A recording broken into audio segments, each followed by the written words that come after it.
Interacciones presenta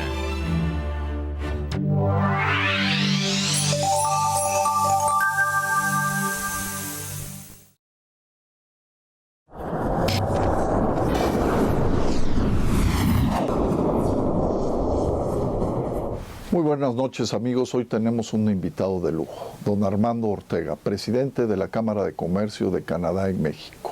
Bienvenidos, los invitamos a ver su semblanza a este programa de las 1000 empresas más importantes del mundo ejecutivo. Armando Ortega es un estratega que trabaja por potencializar las empresas canadienses y mexicanas. Además, es uno de los personajes más importantes de la industria minera en México. Más de 30 años de experiencia profesional avalan al abogado egresado de la Escuela Libre de Derecho.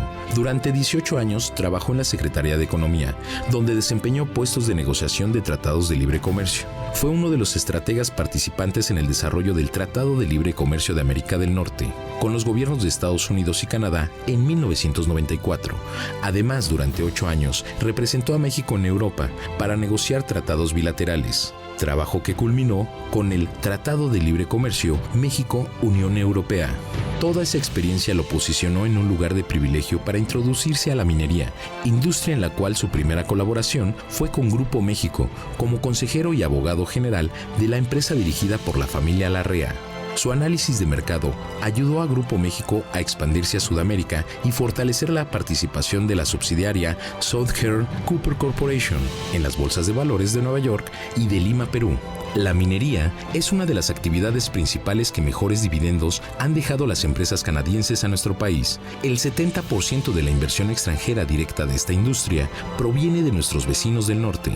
Por eso, desde 2011, fue invitado por New Gold, una de las compañías canadienses más relevantes del sector, para ser vicepresidente de América Latina. También se le designó la tarea de dirigir Minera San Javier, subsidiaria mexicana encargada de la extracción de oro y plata del Cerro de San Pedro en San Luis Potosí. Armando Ortega es un estratega que su trayectoria profesional lo ha llevado a ocupar puestos de representación tanto en gobiernos federales como en las principales compañías mineras mexicanas y canadienses. Entendiendo ese rol, fue que el pasado abril del 2017 lo designaron como presidente de la CANCHAM para el bienio 2017-2018.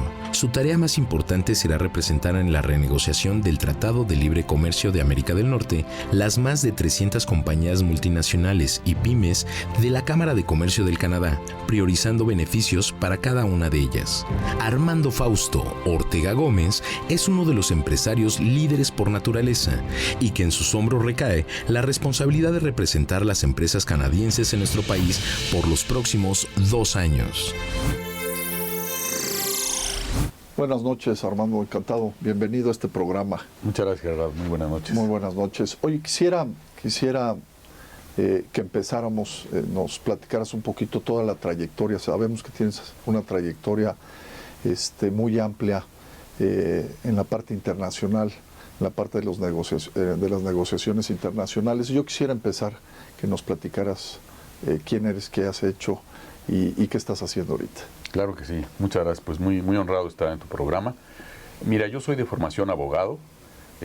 Muy joven me fui a trabajar a la entonces Secretaría de Comercio y Fomento Industrial, hoy Secretaría de Economía, y trabajé 18 años ahí, siempre en las áreas de negociación comercial internacional, y eso me permitió estar de esos años 8 en el extranjero como representante alterno en la Oficina de México en el entonces GATT, hoy la Organización Mundial del Comercio, y participar en las negociaciones de la creación de esta institución.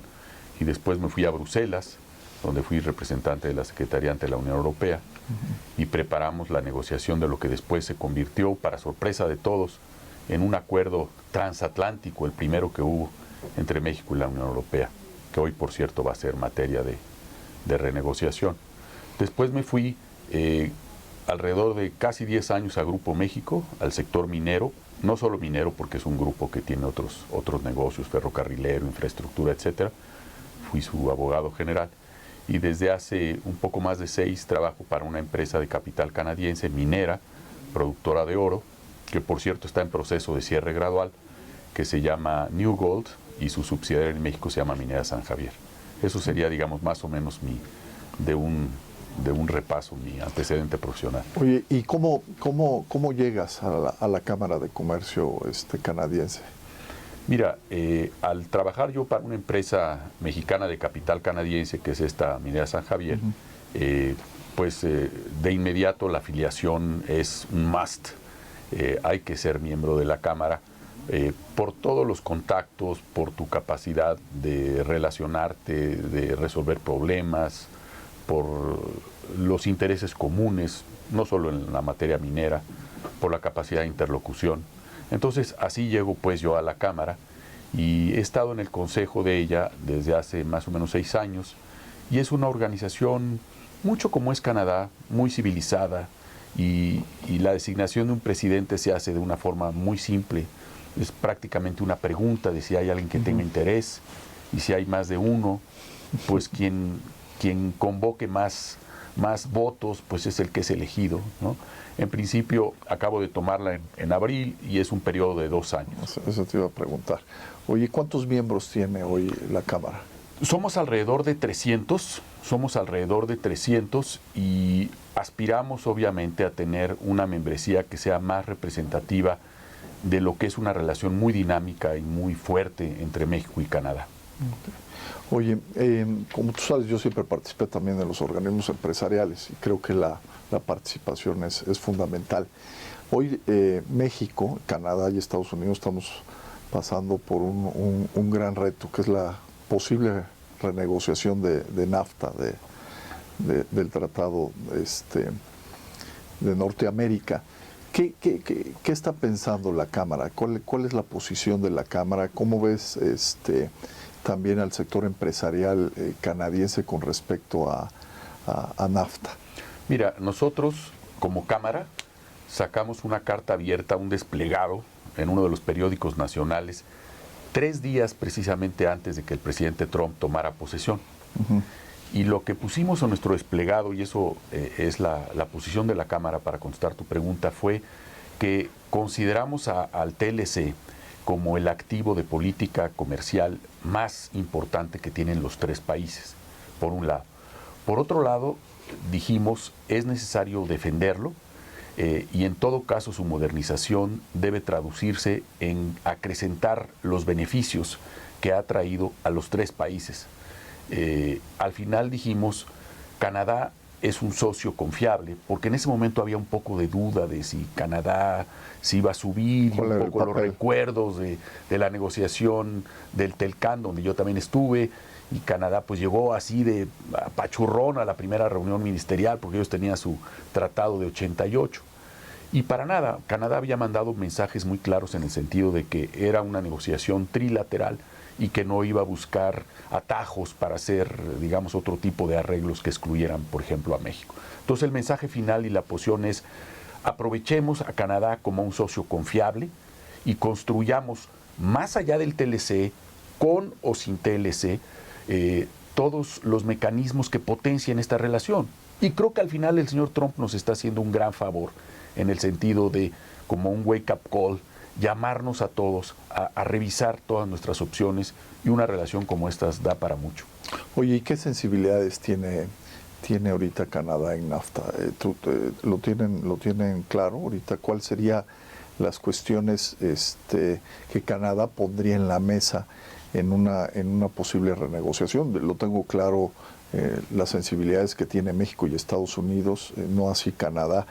¿Cuáles serían las sensibilidades más importantes en este acuerdo? Mira, yo tengo que ser, como presidente de Cámara, cuidadoso de no parecer que hablo en nombre de Canadá.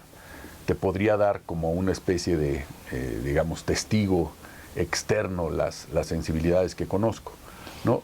Hay temas que son tradicionalmente sensibles en Canadá, como el tema cultural. El tema cultural es en sí mismo, y siempre lo ha sido, un tema de enorme sensibilidad en sus relaciones en general. Lo fue en el TELCAN original y lo sería seguramente ahora. Hay viejos diferendos entre Estados Unidos y Canadá, algunos de los cuales han vuelto a emerger, como por ejemplo el tema de las maderas blandas, el tema de los dairy products y el del sistema de administración del mecanismo en el sector de los lácteos.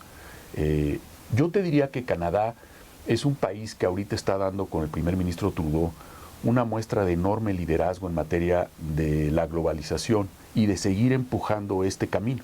Acaban de terminar muy comprometidos también con la parte de sustentabilidad, medio ambiente, ¿no? Muy comprometidos. Que en ese caso pues, no necesariamente va en la misma línea que ha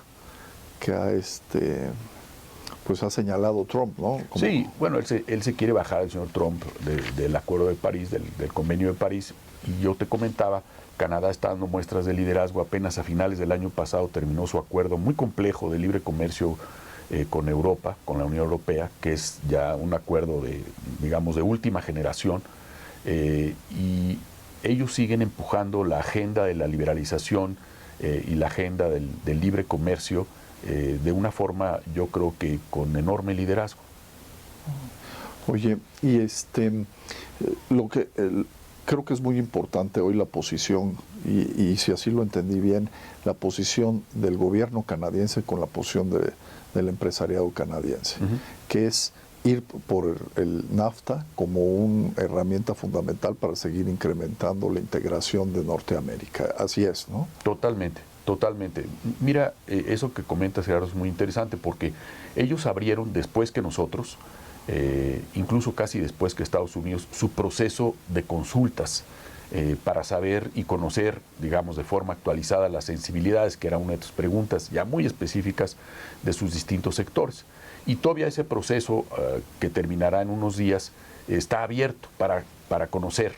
Ha hecho una tarea equivalente dentro del Parlamento canadiense, el Senado canadiense, ha hecho un ejercicio más o menos parecido. Canadá no tiene, y lo ha dicho públicamente el primer ministro y lo ha dicho su ministra de Relaciones Exteriores, no tiene ninguna prisa.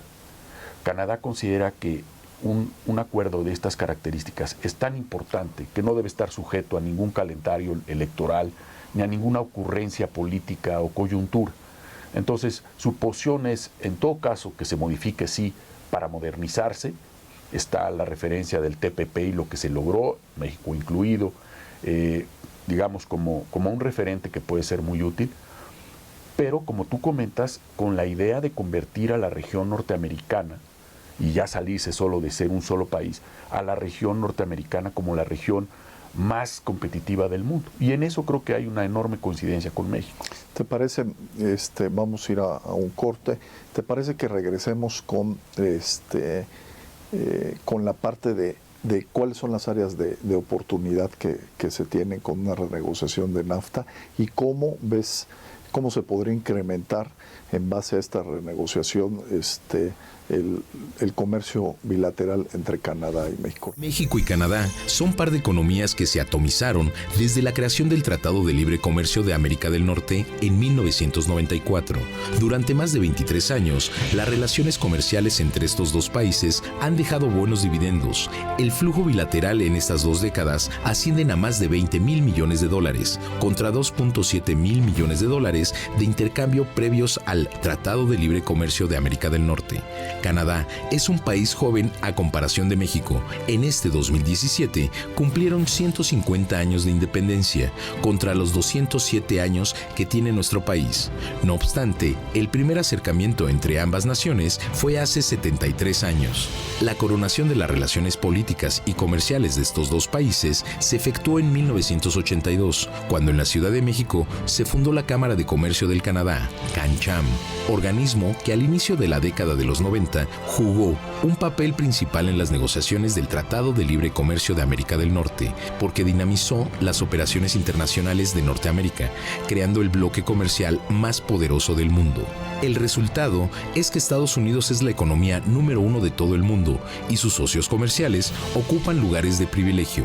Canadá es el tercer socio comercial de México y el segundo destino de las exportaciones mexicanas. Además, el país de la hoja de maple es la cuarta fuente de inversión extranjera directa para nuestro país. Los principales sectores industriales que comparten flujo de capitales son la minería, aeroespacial, transporte, energía y manufactura. Actualmente, se viven momentos de nuevas oportunidades con la renegociación del Tratado de Libre Comercio de América del Norte, donde se tendrá que incluir temas de comercio electrónico, laboral, accountability, facilitación de comercio, energía, servicios médicos, financieros y de transporte.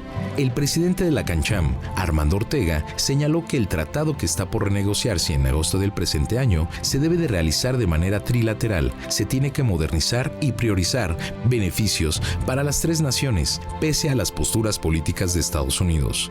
México y Canadá son más fuertes juntos ante un nuevo Tratado de Libre Comercio de América del Norte.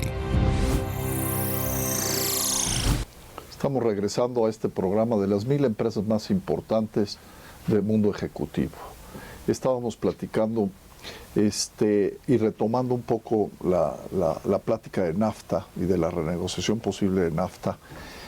Cerramos con la idea de que a ver si nos podías ampliar en la negociación de TPP, que era una negociación además, que fue una negociación de 11 países, donde participó México, donde participó Canadá y Estados Unidos. Había ya elementos muy importantes de modernización, tanto para TPP, pero que también nos pueden ayudar a la negociación de NAFTA, a la modernización de NAFTA. ¿Tú coincides en eso? Como que podría ser un punto de avance para ponerlo en la negociación y no partir de cero, sino ya lo negociado por los tres países en lo que estamos de acuerdo que se negoció en TPP, poderlo subir a la negociación de NAFTA. Por supuesto, yo creo que el TPP es una referencia, es un benchmark importantísimo de un esfuerzo muy significativo de países de distintas regiones que moderniza los acuerdos previos de libre comercio o de integración económica a partir del libre comercio.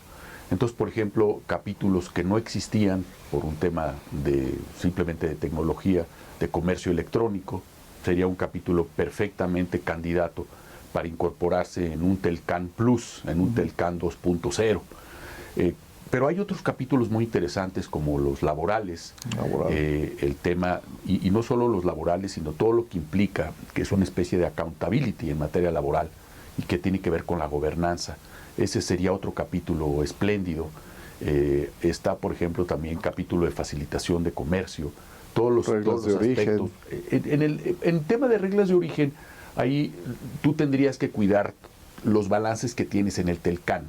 Digamos, ahí yo te diría que reglas de origen forma parte del universo que muy difícilmente puedes tocar sin romper equilibrios que existen dentro del tratado. Ahora, tú hablas de un tema que es muy interesante y yo creo que esa es la parte donde yo te decía que le tenemos que dar gratitud al gobierno del presidente Trump.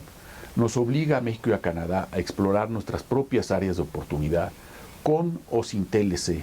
Mira, hay sectores que son extraordinariamente competitivos en México, como el de los servicios médicos, que han sido poco explorados. Acaba de estar la semana pasada el ministro de Transportes canadiense y se viene a tratar de construir un acuerdo moderno de cielos abiertos. Hoy por hoy pues, no tienes slots en el aeropuerto de la Ciudad de México, pero estás construyendo un nuevo aeropuerto. Toda la parte de servicios, por ejemplo, servicios financieros en el NAFTA, quedó por Estados Unidos en aquellos años que tenía una serie de restricciones que después desaparecieron, quedó sin un contenido real. Cada país ha hecho lo que ha hecho en materia de servicios financieros y ha habido una integración e inversiones muy significativas. Pero lo que te quiero decir, en términos de un background dentro del tratado, servicios financieros es uno de los sectores que puedes llenar sin ningún problema. Entonces, entre México y Canadá yo creo que hay mucho más por hacer. Y si tú quieres convertir a la región como la región más competitiva y tú estás metido en ese tema con las zonas económicas especiales, lo que necesitas asegurarte es que llegue gas a otras regiones del país donde no ha llegado. Oye, ¿qué áreas de oportunidad ves adicionales? Porque la verdad es que cuando ves el comercio que tiene México versus Estados Unidos y Canadá con Estados Unidos y México y Canadá, pues pareciera como efectivamente que todo pasa por los Estados Unidos. O sea, hay un sándwich totalmente ahí en medio que no nos ha permitido, o por lo menos así parece, potencializar el comercio bilateral directo de México y Canadá. O sea, si comparas lo que se tiene entre México y Canadá y lo que tenemos entre los países con Estados Unidos, la verdad es que es muy poco. ¿Tú ahí qué áreas de oportunidad, qué sectores ves que debamos de explorar y profundizar y potencializar? Mira, yo creo que hay muchos sectores que son candidatos. Yo dejaría el tema tuyo al final, la parte de la minería, porque ahí yo creo que tiene un tema muy especial por las inversiones que se tienen y todo, ¿no? Mira, yo te diría, Gerardo, las manufacturas en general, en las manufacturas en general es mucho más lo que puedes acabar haciendo entre México y Canadá, independientemente que, como dices, tengas ahí el sándwich de Estados Unidos. Y de hecho, a nivel estadístico, les pasa a los dos países, exportaciones cuyo destino final es o Canadá o México, sí, acaban siendo computadas como hechas en ambos casos Estados Unidos. Eso, en fin, esos son temas de anécdota estadística. O sea, hay una parte no dicha de lo que es el destino real de las exportaciones de ambos países. Pero mira, en el caso de las manufacturas, te repito, sería un sector en donde hay mucho por hacer y sobre todo en el área de un valor agregado de la mano de obra calificada mexicana en el diseño. No solamente es que te traigas a Bombardier y estés haciendo partes para aviones, sino que participes en centros de diseño como están desarrollando ya, por ejemplo, en Querétaro, para esas partes o para esos aviones. O sea, digamos, sería un escalón adicional de valor agregado. Tú sabes que México produce más ingenieros que Canadá, por ejemplo. Y así te puedo mencionar muchos otros profesionales. Ese es otro sector en el que no se han explotado desde el TELCAN los acuerdos de certificación recíproca. Yeah. Porque si tú quieres ir a estudiar a Canadá, pues tienes que pasar las de CAIN para que te reconozcan o de plano casi volver a estudiar, y lo propio sería para acá. Okay. En el sector de los servicios profesionales yo creo que tienes otra oportunidad muy grande. En el sector de los servicios farmacéuticos, en el sector de los servicios médicos ofrecidos por México. Y toda la parte de madera, por supuesto. Bueno, digamos, en eso Canadá es una potencia, y nuevamente ahí tendrías que aprovechar la mano de obra calificada de diseño de los mexicanos. Oye, nos queda poco tiempo. Yo quisiera terminar con la parte de minería, que es muy interesante. México tiene un gran potencial. ¿Qué ha pasado? ¿Qué ha pasado con la inversión? ¿Por qué la inversión se ha parado o ha disminuido? Digo, supongo que tiene que ver también la parte impositiva, pero ¿cómo estás viendo las inversiones canadienses, que eran muy importantes, y creo que no han ido al ritmo que se han tenido en otras épocas? Mira, y con esto terminaría. Claro que sí, y muchas gracias por el tiempo. El 70% de las inversiones totales de México, de inversión extranjera, es de origen canadiense, en la parte minera, lo cual significa que Canadá es un actor preponderante y sobre todo ha desarrollado, digamos, minerales que antes México no pintaba. Oro, por ejemplo, plata siempre hemos sido, pero oro no éramos muy importantes. Hemos subido también en cobre, hemos subido en zinc, hemos subido en otros, o sea, toda la industria polimetálica y de metales industriales.